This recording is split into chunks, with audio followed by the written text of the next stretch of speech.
I'm with Hilary Tanner from IDEA at the first session of the Local Innovation Award Scheme, where local authorities are transferring knowledge about their services, which could sound all a bit boring, but it's not actually. Just let me pause a moment and just pop into this room and see what's going on, and then you can explain to me, Hilary, how you picked it off. Props ready. Hang on, yeah, let's see.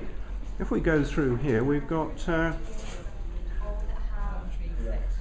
people chatting away at tables, but to get that inspiration, you moved them into storytelling mode. How did that get started, Hilary? I'm very grateful to my colleague Craig, who tested out this presentation at a dry run we did a couple of weeks. So I've continued to change some of the props and think about how we could tell what the IDA has to offer through some props to make it light-hearted, to make it a bit more interesting as a story.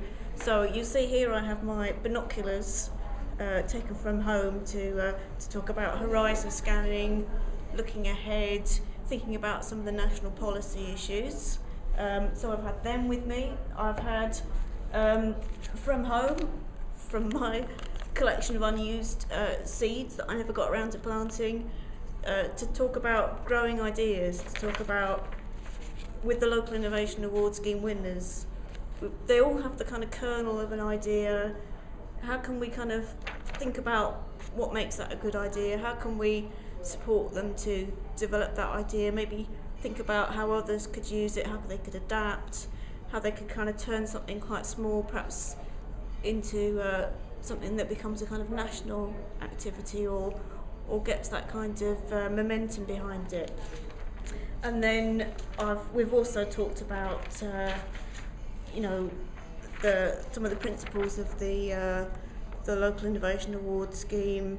How we've been quite selective about the winners. It's not just about the fizz and the sparkle. It's about kind of something that's got a pedigree to it, that has the potential to be quite long-lasting, like a fine wine. And then also some of the activity that IDA does around about matching, be it, we've got some examples from a magazine about people peddling their services for holiday cottages, lonely hearts, etc., which is not quite the business we're in, but in terms of matching people up with authorities who might have a particular learning need, or where we know they're also interested in innovation and creative ways of working, perhaps we can help them broker some of those relationships.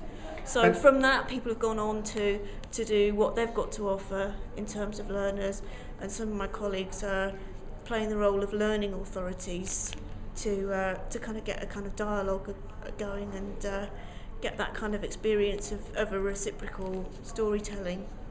And one of the props which you mentioned, I don't think you actually got it here, but was a watering can. A watering can. It wasn't right. in my suitcase. Which was, and you were saying that in the past there would be a kind of sprinkling around of knowledge and the hope that would fertilise, but it didn't necessarily work. And this is a rather different way of doing it. Also known as the spray and pray technique, where you push out. It's the kind of push model of dissemination, where you put a lot of stuff out there and hope that somebody picks it up.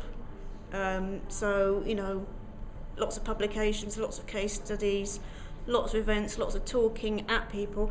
Still a role for some of those things. We're not suggesting we kind of don't do case studies or events. There's still a place for them, but also to do something that's more focused.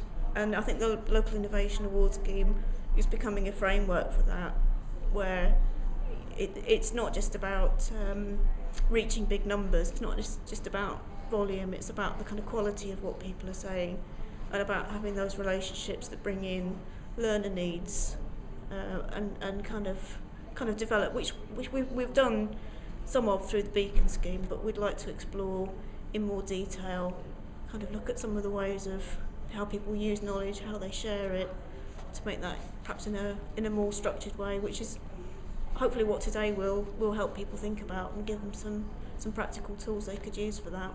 And I think it was summarised for me at one of the tables saying, Well, when it comes down to it, after all the conferences and the papers and so forth, you go up to somebody and you say, well, what do you do and how do you do it? Yes. So this is really a structured way of having that conversation.